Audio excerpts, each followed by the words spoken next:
International relations is an academic discipline that focuses on the study of the interaction of the actors in international politics, including states and non-state actors, such as the United Nations, the International Monetary Fund, the World Bank, and Amnesty International.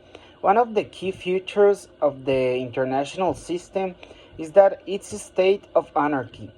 Each state in the system is sovereign and thus does not have to answer to a higher authority.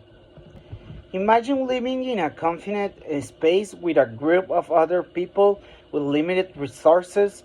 Further, imagine that there is no law enforcement and that the only law is agreements between individuals and self-help is the only means of enforcement.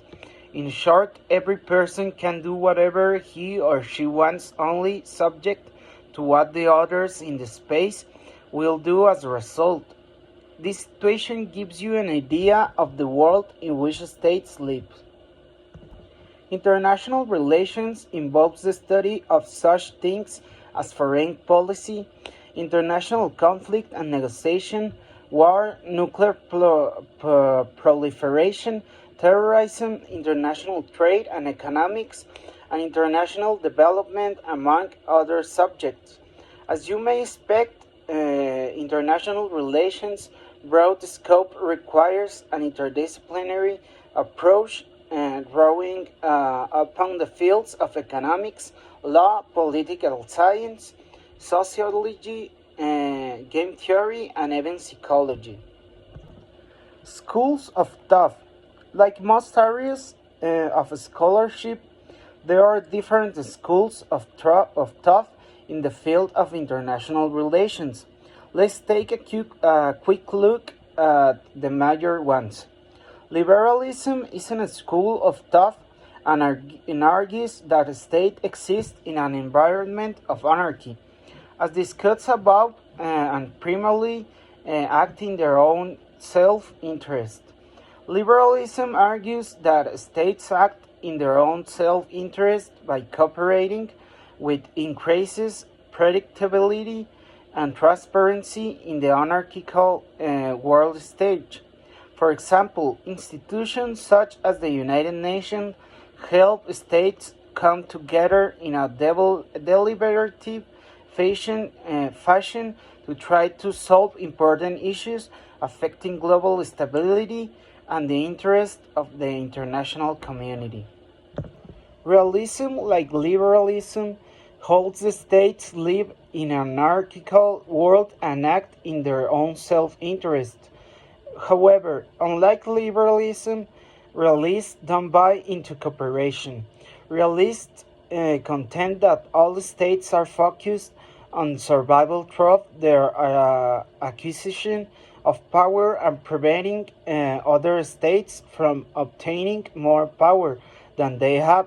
For example, some states have invaded their neighbors or established colonies in the past to acquire resources to increase their power. The English school takes a different approach than liberalism and realism. The English schools focus on the concept of international society. These theorists view the world stage as occupied by a society of states. They are bound by a set of rules, norms, and institutions that are mutually agreed upon by their members. In their views, while states cannot completely escape an anarchical environment, certain rules apply to members of the international community. We can see this in international law.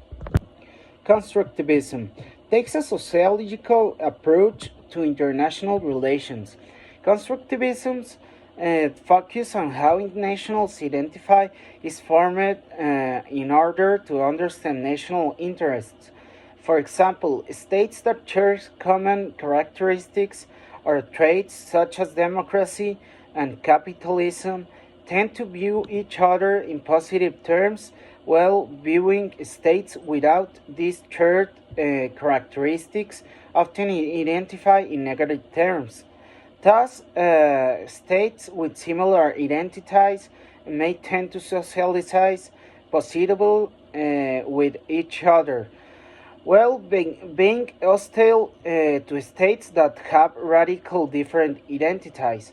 Constructivism has provided some important insights into understanding conflicts based upon ethnicity, religion, and terrorism. Critical theory is actually a set of theories that challenge assumptions made in a traditional approach to international relations. For example, that the quest for power is the motivating factor in the state's actions. In fact, these theorists often argue that these traditional assumptions may very well be responsible for some of the tragedies that occur in international politics, such as war, third world poverty, and ethnic cleansing. Two critical theories in international relations are neo-Marxism and feminism. Neo-Marxism focuses less on the role of states and more of the role of economic factors in the international system. Feminism argues that masculine ideas of aggression and war color how the nation states and international system are characterized.